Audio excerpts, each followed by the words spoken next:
Hello, my little angels. Did you miss me? I missed you. So I'm back and I'm going to give you some Silent Hill 2 information, this time around about the endings. I do have to read from a script, though. Sorry about that. But if I don't, then I'll probably be going off topic a lot, and I just want to get all the points that I need to make across. So bear with me, and alright, let's get started. Silent Hill 2 does not have a canonical ending, and official statements from Konami have kept the canonicity of the ending ambiguous. Although the fourth installment does hint that James disappeared after he went to Silent Hill. Konami has hinted in interviews that the Rebirth ending may actually be co-linear with the story of the first game, in which the town has a disturbed past, and that the events of the story are not necessarily James's own imagination, but actual events around him. Depending on the version of Silent Hill 2 that you have, you will either have 5 or 6 endings available. In the original version of Silent Hill 2, there are 5 endings. The Greatest Hits / Platinum Edition and the Xbox version have 6.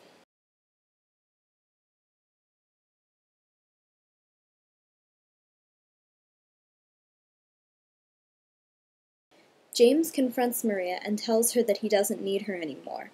She transforms into a monster and attacks him. When she is killed, James talks one last time with Mary in her sickbed. After they are done talking, Mary gives James a letter and then passes on. A scene of Laura and James walking up the path through the cemetery is shown while the letter is read aloud by Mary. He leaves the town as a man who has accepted reality. Some believe that this is James fulfilling Mary's wish and adopting Laura. Be sure to listen to the entire hallway conversation in the hotel. You know, when you're leaving and Mary's like, "Flowers, I don't want any damn flowers." Listen to that. Listen to that one, okay? Examine Mary's picture and letter occasionally. Actually, I would do it pretty much every time you're in a new area. Just do it as often as you can remember. Heal immediately after being hurt. That's kind of a no-brainer. Exceed maximum health limit, meaning heal yourself if you don't need it. Gather as much health as possible. Do not try to return to the apartment. And do not spend much time with Maria, not more than you need to. Like, don't keep going back to her hospital room. So common sense rule of thumb is kind of act determined and focused on finding Mary and getting to the bottom of what's happening in Silent Hill.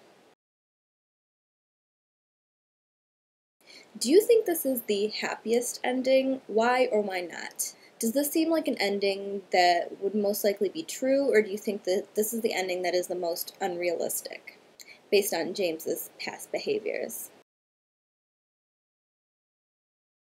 James confronts Maria and tells her he doesn't need her anymore. They say the same things to each other as in leave. Then she transforms into a monster and attacks him. When Maria is killed, James talks one last time with Mary, and just like in Leave, they say the same things. She hands him a letter and then dies. James picks up Mary's lifeless body and carries her out of the room. The screen fades to black, and you hear a car driving erratically. It then stops as James says, "Now we can be together." A splash of water is heard. In a view from underwater, the letter Mary gave you is read aloud. If what happened wasn't clear enough, James has committed suicide to be with his wife in death. He came to Silent Hill to take his own life in a place of memories. Examine Angela's knife often. Read the diary on the hospital roof. Stay at low health throughout the game.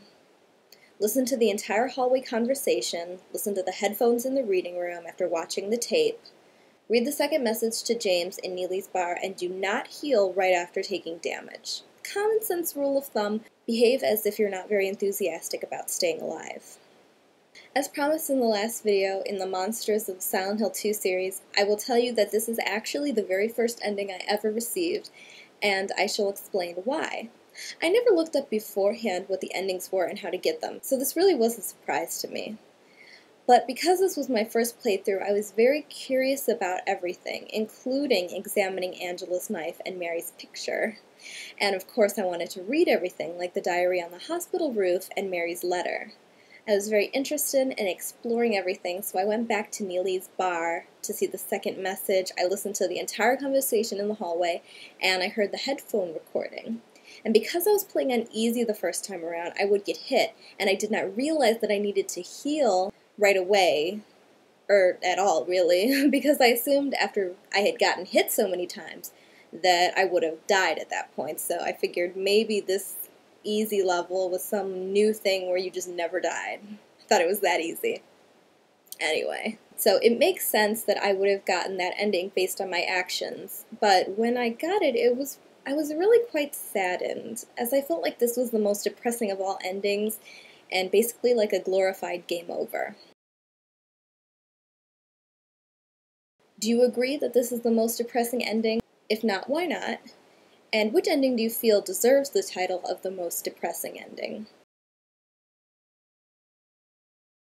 James confronts Mary on the hotel roof. She condemns him for all he's done, and then transforms into a monster and attacks. After killing her a second time, James can be seen in Rosewater Park. Maria comes up to him and asks about Mary. James dismisses his battle with Mary as being just another hallucination. He returns with Maria to the lookout point where the game began and ultimately decides to leave with her. Maria coughs a few times. Is James doomed to repeat what happened with Mary? James has made the decision to continue to depend on Maria, the product of his delusion.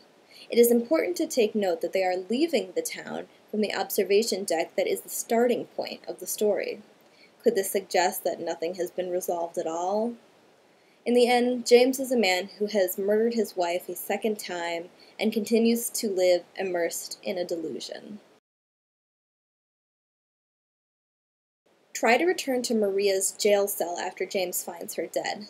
Stay close to Maria. Revisit Maria's hospital room after she lays down. You have to do this quite a lot, actually. Doing it maybe 3 times isn't going to do it. You have to keep coming back periodically. I'm serious about that one. Make sure Maria receives very little damage. Actually, don't let her get hurt at all, please. That's just a big no-no. Do not attempt to return to Nathan Avenue after visiting the bowling alley. Don't know why you would in the first place, but don't do it.